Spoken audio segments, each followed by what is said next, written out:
تنہائی میں جب قبرستان میں وحشت ہو اور اندھیرا ہو اور وہاں قبرستان جائیں، اتنا دم ہے آپ میں، تو ہم کہیں گے بھئی آپ نے نبی کی سنت کو زندہ کیا ہے. لیکن آپ تو جتھوں کی شکل میں جا رہے ہیں، نہا دھو کے جا رہے ہیں، خوشبو لگا کے جا رہے ہیں، تیار ہو کے جا رہے ہیں، اور جو کچھ وہاں خرافات ہو رہی ہیں قبرستان میں وہ تو ساری دنیا کو معلوم ہے. میلے ٹھیلے لگے ہوئے ہیں وہاں پہ، گولے گنڈے بک رہے ہیں، برگر بک رہے ہیں، گول گپے بک رہے ہیں وہاں پہ، اور پھول الگ بک رہے ہیں، ہار پھول قبروں پہ چڑھانے کے لیے. کیا بدماشی ہے یہ! کیا منہ دکھائیں گے رسول اللہ صلی اللہ علیہ وسلم کو قیامت کے دن؟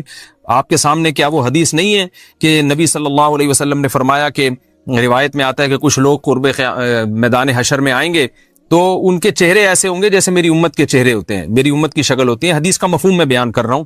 تو جب وہ حوض کوثر کا پانی پینے کے لیے میرے پاس آئیں گے تو فرشتے ان کو بھگائیں گے، سحقن سحقن.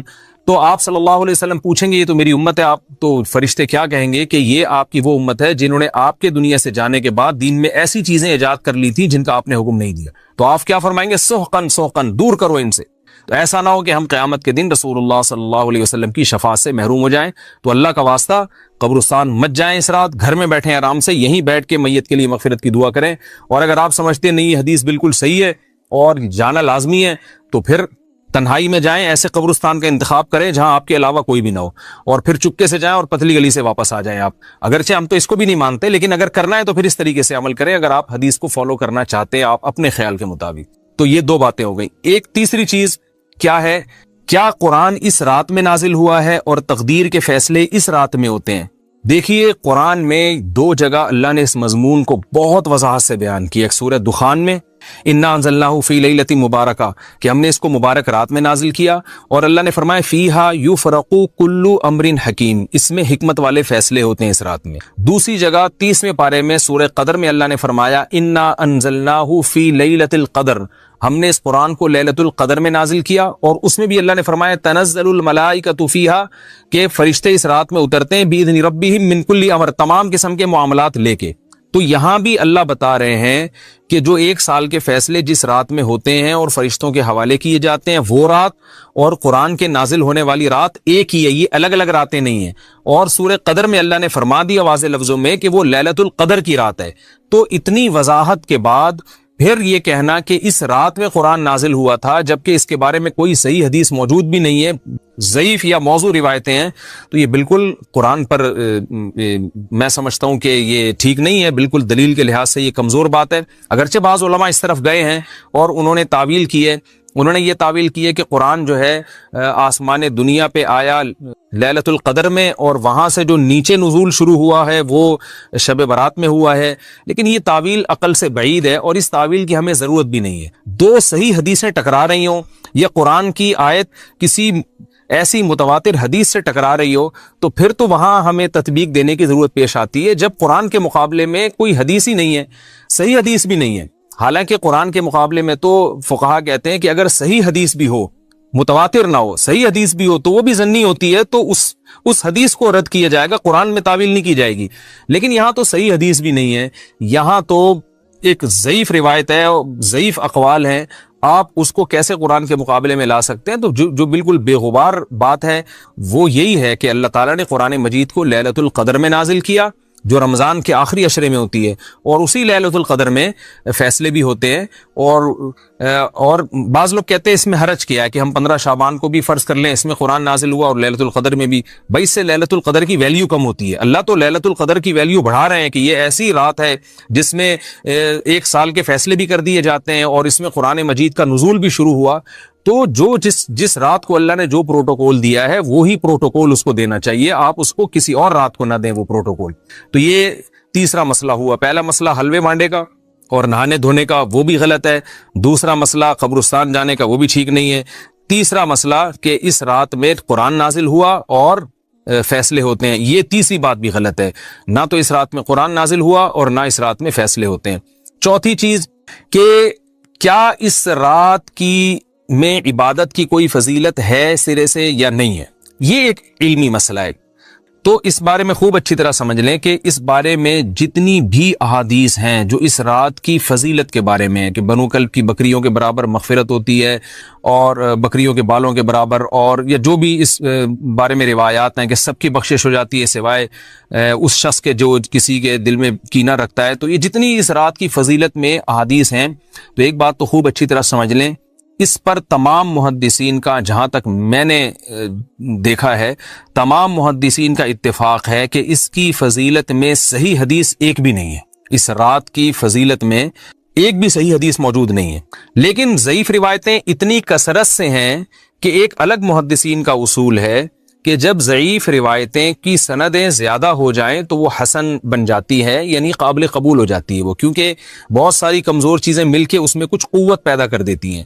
تو اب جن علماء نے احادیث کے ضعف کی طرف دیکھا کہ ایک بھی صحیح روایت نہیں ہے، انہوں نے اس رات کا بالکلیہ انکار کر دیا کہ اس رات کی سرے سے کوئی فضیلت نہیں ہے، لیکن جن علماء نے اصول حدیث کی طرف دیکھا اور فقہ کے ایک اصول کی طرف دیکھا کہ کثرت روایات درجہ حسن تک پہنچ جاتی ہیں، ضعیف روایات، تو انہوں نے کہا کہ بالکل اس رات کی فضیلت کا انکار ہی سرے سے کر دینا یہ غلط ہے۔ تو جمہور اس طرف گئے ہیں کہ اس رات کی فضیلت کا بالکلیہ انکار کر دینا یا اس کی عبادت کی فضیلت کا بالکلیہ انکار کر دینا یہ ٹھیک نہیں ہے، لیکن کچھ علماء، وہ بھی بڑے محقق علماء ہیں، وہ اس طرف گئے ہیں کہ اس رات کی سرے سے کوئی فضیلت اسلام میں ہے ہی نہیں۔ اب میں دونوں طرف کے علماء کا کچھ تھوڑا سا تجزیہ پیش کرتا ہوں۔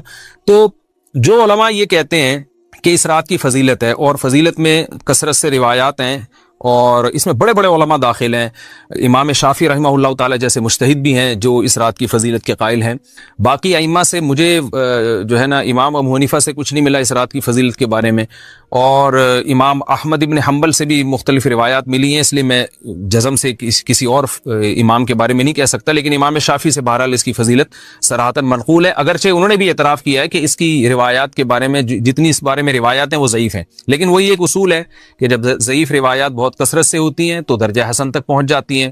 تو اس اصول کے تحت جمہور اس کے قائل ہیں کہ اس رات میں عبادت اگر ہم کرتے ہیں تو دوسری راتوں کی نسبت ہمیں ثواب زیادہ ملتا ہے، لیکن جو بعض دوسرے علماء جو بالکل ہی اس رات کی فضیلت کے منکر ہیں، ان کے دلائل میں یہ ہے کہ یہ بات اگرچہ درست ہے کہ اگر ضعیف روایات کثرت سے ہوں تو وہ درجہ حسن تک پہنچ جاتی ہیں، لیکن وہ کہتے ہیں کہ کچھ قرائن ایسے ہیں جن قرائن سے پتہ چلتا ہے کہ جو ہے ان قرائن کو اگر سامنے رکھا جائے تو وہ ان کی رائے یہ ہے کہ پھر ان کا خیال یہ ہے کہ ان کا رجحان اس طرف ہے کہ اس رات کی سرے سے کوئی فضیلت نہیں ہے۔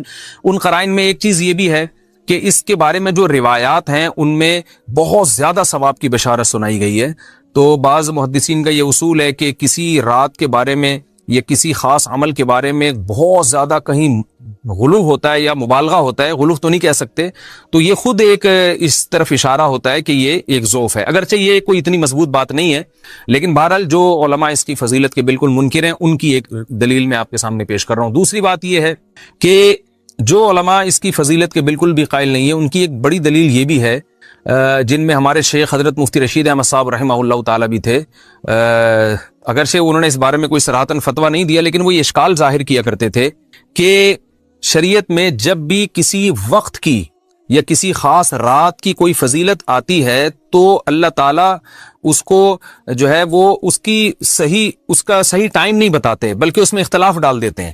اس کی مثال ایسے جیسے جمعے کے دن حدیث میں آتا ہے کہ ایک وقت جمعے میں ایسا آتا ہے جس میں دعا لازمی قبول ہوتی ہے، اب ظاہر ہے وہ بڑا فضیلت کا وقت ہے، تو وہ وقت ہمیں متعین طور پہ بتایا نہیں گیا ہے، اس لیے علماء کا اس میں اختلاف ہوا، بعض نے کہا عصر کے بعد، بعض نے کہا کہ 2 خطبوں کے درمیان۔ لیلۃ القدر کو دیکھ لیں، لیلۃ القدر کی فضیلت میں قرآن بھی ہے، بہت ساری احادیث ہیں، لیکن لیلۃ القدر کی رات ہے کون سی یہ اللہ نے اس میں ابہام ڈال دیا۔ طاق راتوں میں 21 بھی ہو سکتی ہے، 23 بھی ہو سکتی ہے، بعض بلکہ حدیث سے 22ویں رات کا بھی ہونا ثابت ہے، زیادہ امکان 27ویں رات کا ہوتا ہے، تو وہ متعین نہیں ہے۔ تو جو علماء کہتے ہیں اس کی سرے سے کوئی فضیلت ہی نہیں ہے، ان کا رجحان وہ ان کی ایک یوں سمجھیں کہ دلیل تو نہیں لیکن ایک استیناس کہتے ہیں اس کو، کہ اس سے ان کے اس نظریے کو تقویت ملتی ہے کہ اگر یہ اس کی اتنی زیادہ فضیلت ہے تو اس کی تعیین میں اختلاف بالکل بھی نہیں ہے، تو یہ وہ کہتے ہیں کہ یہ مزاج شریعت کے خلاف ہے۔ اور تعیین میں اختلاف ہوتا کیوں ہے؟ علماء نے بیان کیا اگر لیلۃ القدر کو متعین طور پہ بیان کر دیا جاتا نا کہ یہی لیلۃ القدر ہے تو بہت ساری اس میں جو ہے نا حکمتیں فوت ہو جاتی، جن میں ایک یہ بھی کہ اس رات میں جہاں عبادت کا ثواب بہت ہے، گناہ کا عذاب بھی بہت ہے. پھر اگر اس رات میں کوئی گناہ کرتا تو وہ اللہ کے عذاب سے نہ بچ پاتا، کیونکہ وہ اللہ متعین کر دیا کہ یہ لیلۃ القدر ہے، تو کیسے تم اس میں گناہ کر رہے ہو. اب معاملہ اللہ نے مبہم رکھ دیا کہ بھئی یہ بھی ہو سکتی ہے تو اگلے دن بھی ہو سکتی ہے. اور ایک فائدہ یہ بھی اس میں رکھا متعین نہ کرنے میں کہ لیلۃ القدر انہی کو ملے جو تلاش کریں، جو پورا عشرہ جاگیں گے ان کو لیلۃ القدر ملے گی. اگر اللہ اسپیسیفک دن بتا دیتا کہ 21ویں ہے، 23ویں ہے یا 25ویں ہے یا 22ویں ہے تو بہت سارے لوگوں کو لیلۃ القدر مل جاتی. تو اللہ نے جو مبہم رکھا ہے نا، تو ایک رات کی فضیلت اللہ نے بڑھا دی مگر اس کی تعیین میں ابہام پیدا کر دیا تاکہ جو پورا عشرہ جاگے گا اسی کو لیلۃ القدر ملے گی، اس کے علاوہ ہر آدمی کو نہ ملے. وہ ایک اللہ کی ایک حکمت ہو سکتی ہے اس میں. تو یہ دو حکمتیں ہیں کہ اس میں گناہ اگر کوئی کرے تو اس پر عذاب نہ آ جائے، کیونکہ اگر متعین کر دیا جائے گا تو پھر گناہ کیسے تم کر رہے ہو اس رات میں. تو اللہ نے اس میں بھی ابہام پیدا کر دیا. جو گناہ کرنے والا ہے اگرچہ وہ بڑا گناہ گار ہے اس رات میں، چاہے وہ رمضان کا آخری عشرے میں کسی رات میں بھی گناہ کرتا ہے، لیکن کم از کم اتنا عذر تو ہے کہ اس کو کیا پتا تھا کہ یہ آج لیلۃ القدر ہوگی. تو جو 15 شعبان کی رات ہے اس کی بہت زیادہ فضیلت ہے. تو پھر یہ رات کو متعین کیوں کر دیا گیا؟ یہ ان علماء کی دلیل میں بیان کر رہا ہوں جو اس کی فضیلت کے بالکل بھی قائل نہیں ہے. لیکن بہرحال حقیقت یہ ہے کہ جمہور علماء اس کی فضیلت کے قائل ہیں، کیونکہ یہ جو میں نے دلائل دیے کہ وہ علماء جو اس کی فضیلت کے سرے سے منکر ہیں ان کے یہ دلائل کو ہم دلیل نہیں کہیں گے بلکہ استیناس کہیں گے. کہ استیناس کہتے ہیں کہ ایک چیز استدلال نہیں ہے بلکہ ان اپنے نظریے کی تقویت کے طور پر ایک چیز کو پیش کر دینا جس سے یہ لگتا ہو کہ واقعی یہ صحیح کہہ رہے ہیں. اس کو استیناس کہتے ہیں، میں جو آسان لفظوں میں سمجھانے کی کوشش کر رہا ہوں.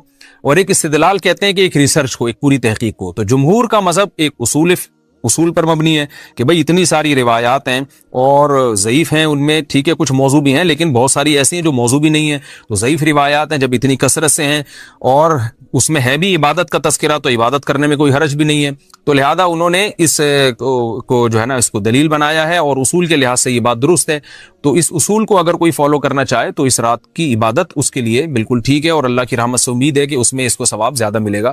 تو جمہور ایک طرف ہیں اور بعض علماء دوسری طرف ہیں. تو یہ میں نے صرف اس لیے بیان کر دیا کہ اس رات کی فضیلت میں اتفاق نہیں ہے بلکہ مختلف فی ہے، مجتہد فی ہے، اختلاف رائے اس میں ہو سکتا ہے. تو اگر کوئی عالم اس رات کی فضیلت کا بالکل ہی انکار کرے اور ان علماء کا بھی احترام کرے جو اس رات کی فضیلت کے قائل ہیں تو پھر اس عالم پر رد کرنے کا حق نہیں ہے. دوبارہ میں اپنی بات کو ریپیٹ کرتا ہوں، اگر کوئی عالم یہ کہے کہ اس رات کی سرے سے کوئی فضیلت نہیں ہے تو اس عالم پر طعن و تشنیع جائز نہیں ہے، کیونکہ ان کے بھی کچھ نہ کچھ استدلالات ہیں. ہاں اگر کوئی عالم اس رات کی فضیلت کا انکار کر کے جمہور کے مذہب کو بالکل غلط قرار دیں اور اس عمل کو یہاں اس رات کی عبادت کو بالکل بدعت قرار دیں اور جو اس رات میں عبادت کر رہے ہیں یا اس کی فضیلت کے قائل ہیں ان کو بدعتی قرار دیں تو یہ غلو ہو جائے گا، یہ زیادتی ہو جائے گی جو کہ بالکل غلط ہے. کیونکہ جب دونوں طرف دلائل ہیں تو اعتدال والی رائے اختیار کرنی چاہیے اور کسی ایک طرف بہت زیادہ جھکاؤ یا کسی ایک کو 100% غلط قرار دے دینا، بدعتی قرار دے دینا یہ درست نہیں ہے. تو ہماری قوم میں ایک مزاج ہے کہ بس اپنی رائے کو مسلط کرتے ہیں اور دوسرے کی رائے کو مانتے ہی نہیں. تو عوام کے لیے کیا ہے؟ لوگ کہتے ہیں مفتی صاحب کنفیوز کر دیا آپ نے تو لٹکا کے چھوڑ دیا ہمیں. بھائی میں کنفیوز نہیں کر رہا، عوام جمہور کے مذہب کو فالو کرے گی. جمہور میں بڑے بڑے علماء ہیں، وہ اس کی فضیلت کے قائل ہیں اور وہ اس کے قائل ہیں کہ اس رات میں عبادت کرنی چاہیے، تو آپ جمہور کے مذہب کو فالو کر سکتے ہیں. تو اب یہ بات تو ہو گئی جمہور کا مذہب، میں نے آپ کو بتایا کہ وہ اس رات میں فضیلت کے قائل ہیں کہ اس رات میں عبادت کرنی چاہیے. لیکن کیسے کرنی چاہیے اس پر تمام علماء کا اتفاق ہے کہ مسجد میں جتھے بنا کے جانا یا اجتماعی عبادت کرنا یہ بالکل بدعت ہے، بالکل ناجائز ہے. اسی طرح کوئی مخصوص قسم کی نماز پڑھنا کہ پہلی رکعت میں یہ والی صورت تو دوسری میں یہ والی صورت تو تیسری میں یہ والی صورت، یہ بالکل بدعت ہے. صلاۃ التسبیح کی جماعتیں بدعت ہیں. تو ایک ہی راستہ ہے آپ کے پاس، آپ عبادت کرنا چاہتے ہیں تو انفرادی طور پر ایسے عبادت کریں جیسے عام دنوں میں آپ عبادت کرتے ہیں، یہ ویسے ہی نماز پڑھیں جیسے عام دنوں میں نماز پڑھتے ہیں. کوئی مخصوص صورتیں، مخصوص رکعتیں نہیں ہیں. جتنی اللہ توفیق دے تنہائی میں آپ 2 رکعتیں، تہجد کی 4 رکعتیں، 6 رکعتیں، 8 رکعتیں، 16 رکعتیں، جتنی اللہ توفیق دے آپ رات کو کھڑے ہو کر انفرادی نماز پڑھیں. دعائیں مانگیں اللہ تعالیٰ سے، قرآن کی تلاوت کریں، تسبیحات کریں. جتھے نہ بنائیں مسجد میں، چراغاں نہ کریں، بتیاں نہ لگائیں، قبرستانوں پہ رش نہ کریں. یہ سب ناجائز اور سب حرام ہے. ایک چھوٹا سا واقعہ میں بتاتا ہوں، اس میں کرامت کا اتنا عنصر نہیں ہے، تو چونکہ اس میں کی لاجک بھی ہے تو اس لیے وہ بتا دیتا ہوں. مجھے یاد ہے میں ایک دفعہ جا رہا تھا تو ہم بچے تھے نا، ہماری عادت تھی ٹیکنیکل قسم کے کچھ الٹے سیدھے کام کرنے کی, کوئی یونیک قسم کا مارکیٹ میں کام لے کر آئے. تو تندور سے گھر والوں نے روٹیاں لینے کے لیے بھیجا, تو میں روٹیاں لے کے آ رہا ہوں, تو میرے ساتھ میرے کزن بھی. ہم نے کہا اوپر دیکھ کے چلتے ہیں آسمان پہ. بچے تھے نا, نئی نئی شرارتوں کا شوق ہوتا ہے. کیونکہ وہ تقریباً 1 کلومیٹر کا فاصلہ تھا, تو ہم نے کہا کہ ہم اتنے دنوں سے تندور آ رہے ہیں, اب یہ تجربہ کرتے ہیں کہ اوپر دیکھ کے ہم گھر تک پہنچ سکتے ہیں کہ نہیں پہنچ سکتے. یعنی اندازے سے چلتے ہیں, تاروں کو دیکھ کے. نہیں آ رہی سمجھ میں؟ اوپر دیکھ کے, آسمان پہ دیکھ کے چلیں گے, چلتے چلتے نا اندازے سے کون پہنچتا ہے اور کون کہیں اور نکل جاتا ہے. اب کیسی بے وقوفی بھائی, کچھ اللہ. لیکن بچوں تو بچے ہوتے ہیں. اب مجھے یاد ہے میں اوپر دیکھ رہا ہوں اور دیکھتے دیکھتے دیکھتے دیکھتے جا رہا ہوں, مجھے خیال آیا بھائی کہیں بس سے نٹ, کیونکہ سڑک بھی تھی, کوئی ٹکرا نہ جاؤں. بالکل ایک پوائنٹ پہ آ کے نا مجھے خیال ہوا ہے کہ ایک دفعہ نیچے دیکھ لو. نیچے دیکھا, کھلا ہوا گٹر. ایک قدم اگر آگے ہوتا تو یہ واقعہ سنانے والا آج اس کائنات میں موجود, آپ کہتے بھئی ایک تھے. آپ کیا کہتے, بلکہ کہتے ہی نہیں, ہمارے گھر والے کہہ رہے تھے وہ ہمارا ایک بچہ تھا, والدین کہہ رہے تھے ایک بچہ تھا. تو اور مرا کیوں, وجہ موت کسی کی سمجھ میں, جتنے بھی محققین بیٹھتے وہ لکھتے کہ بچہ اللہ نہ کرے کیوں مرا, کسی کی سمجھ میں نہیں آتا, کیونکہ اس اسٹائل میں تو کوئی بھی نہیں مرا ہوگا بھائی صاحب. تو پھر مجھے اندازہ ہوا کہ بھائی ایسا تجربہ آئندہ. لیکن دیکھو اتنا لمبا فاصلہ میں نے طے کیا, بالکل جب اس کے کنارے پہ پہنچا ہوں اور اگلا قدم گٹر میں, تو یہ عین ممکن ہے کوئی اللہ کی طرف سے کوئی مخلوق ہو جس نے گردن کو نیچے, کیونکہ موت کا وقت نہیں آیا نا, اللہ نے کہا نیچے دیکھ لو ابھی, ٹھیک ہے نا. یہ واقعہ تم نے سنانا بھی ہے. یہ بھی ممکن ہے کوئی اتفاقی واقعہ ہوا ہو, بس اللہ نے بچایا تو اللہ نے دل میں ڈال دیا. تو ایسے کام بعض دفعہ اللہ فرشتوں سے بھی لیتا ہے, وہ آ کے گردن موڑ دیتے ہیں آپ کی, ٹھیک ہے نا. دل میں خیالات بھی ڈالتے ہیں فرشتے, دل میں خیالات بھی ڈال دیتے ہیں. جیسے جنات دل میں خیالات ڈالتے ہیں, وساوس, ایسے ہی فرشتے بھی دل میں خیالات ڈالتے ہیں. دوست ہوتے ہیں انسان کے, جنات جیسے دشمن ہے تو فرشتے کیا ہیں, دوست ہیں, وہ اچھے خیالات ڈالتے ہیں. تو بعض دفعہ وہ خیال ڈال دیتے ہیں, اللہ تعالیٰ اس کے دل میں ڈال دیتے ہیں, اس کو بولو نیچے دیکھو, بس بہت ہو گیا مذاق, نیچے دیکھو. نیچے دیکھا تو گٹر ہے. تو اتنا اللہ کا شکر ہے. ہم نے کہا بھائی آئندہ اس قسم کا مذاق نہیں ہوگا, دوڑ لگا لیں گے کون پہلے پہنچتا ہے, ٹھیک ہے نا. اوپر دیکھ کے نہیں چلنا. تو قرآن میں ہے نا کہ تتنزل علیہم الملائکۃ الا تخافوا ولا تحزنوا وابشروا بالجنۃ التي کنتم توعدون. اللہ فرماتے ہیں جو لوگ دین کے راستے پہ آتے ہیں, مجاہدے کرتے ہیں, قربانیاں دیتے ہیں, تو صرف اتنا نہیں ہے کہ ان کو جنت کا یقین ہے, آ رہے ہیں, ان کو فرشتوں کی طرف سے بشارتیں بھی ملتی رہتی ہیں. فرشتے ان کے کان میں آ کے کہتے رہتے ہیں, ان کے دل میں آ کے خیالات ڈالتے رہتے ہیں, ان قریب یہ آزمائش ختم ہونے والی ہے, ان قریب یہ آزمائش ختم. بشارتیں کہ اس جنت کی خوشخبری قبول کرو جس کی وسعت آسمانوں اور زمینوں سے زیادہ ہے. تو فرشتوں کی طرف سے باقاعدہ تسلیاں ملتی ہیں انسان کو, چونکہ ان لوگ کو ملتی نہیں ہے نا, کوئی دین پر چلتے ہی نہیں ہے, تو نہ تسلیاں ملتی ہیں, نہ قربانی ہے, کچھ بھی نہیں ہے, تو یہ انکار کر دیتے ہیں. جن کو ملتی ہے ان سے پوچھو, وہ کہتے ہیں ہمیں الحمدللہ, میں نہیں کہہ رہا کہ مجھے ملتی ہے, میں تو کوئی اتنا نیک آدمی اللہ کہ مجھے بنا دے, لیکن جن کو ملتی ہیں اس کے بہت واقعات ہیں جن کو فرشتوں کی طرف سے کیا ملتی ہیں, تسلی, صبر کی. تبھی تو ان کا صبر بہت زیادہ ہوتا ہے. اور اللہ فرماتے ہیں کہ فساء قرینا, کہ جو لوگ دین کے خلاف چلتے ہیں اللہ شیطان کو, جنات کو ان کا دوست بنا دیتا ہے, اور وہ جنات ان کے دل میں الٹے الٹے خیالات ڈالتے رہتے. یخرجوہم من النور الی الظلمات, ان کو سیدھے راستے سے اندھیروں کی طرف. ہر آنے والا دن پہلے سے زیادہ برا. تو جو لوگ مذہب کے خلاف ہیں ان کے دیکھو نا, ہر آنے والا دن پہلے سے کیا ہوتا ہے ان کا, بدتر, بدتر سے بدتر ہوتا چلا جاتا ہے ان کا ہر آنے والا دن. ظاہری لحاظ سے خوشحال ہوں گے, اندر سے ٹوٹ پھوٹ, کیونکہ تسلی دینے والا نہیں ہے. انسان صرف اس ماتی جسم کا نام نہیں ہے, بہت کچھ ہے انسان کے ساتھ جو ہم نہیں جانتے. کچھ جو ہمیں شریعت نے بتا دیا, بہت سی چیزیں نہیں بتائی ہیں. تو بہت کچھ ہے اس انسان کے ساتھ جو ابھی جس ممکن ہے کچھ چیزیں تحقیق میں بھی آ جائیں, تحقیق کے دائرے میں بھی آ جائیں, لیکن اس میں آپ یوٹیوب کی ویڈیوز پہ نہ جایا کریں. یوٹیوب بعد فرشتوں کو دکھا رہا ہوتا ہے, وہ مذاق اڑوانے والی بات ہے. وہ دیکھو فرشتہ آ رہا ہے, وہ فیک ویڈیوز ہوتی ہیں, وہ جب غلط ثابت ہوتی ہیں تو لوگ مذاق اڑاتے ہیں. وہ کسی نے دکھایا وہ ایک پتھر ہے آسمان اور زمین کے درمیان میں, وہ کرامت, وہ پتہ چلا ڈرامے بازی ہے, کچھ بھی نہیں ہے. تو لیکن ایک حقیقت ہے, جنات بھی فرشتے بھی. تو اسی طرح یاد رکھو, یہ جو قرآن کہتا ہے نا کہ میں ہر ایک کی بات ہر وقت سنتا ہوں, یہ ہماری عقل میں اس لیے نہیں آتا کہ ہم اس مادی زندگی کے حساب سے اللہ کو دیکھتے ہیں. اللہ کی ذات عقل سے بالا تر ہے, وہ سننے دیکھنے کے لیے اسباب کا محتاج نہیں ہے.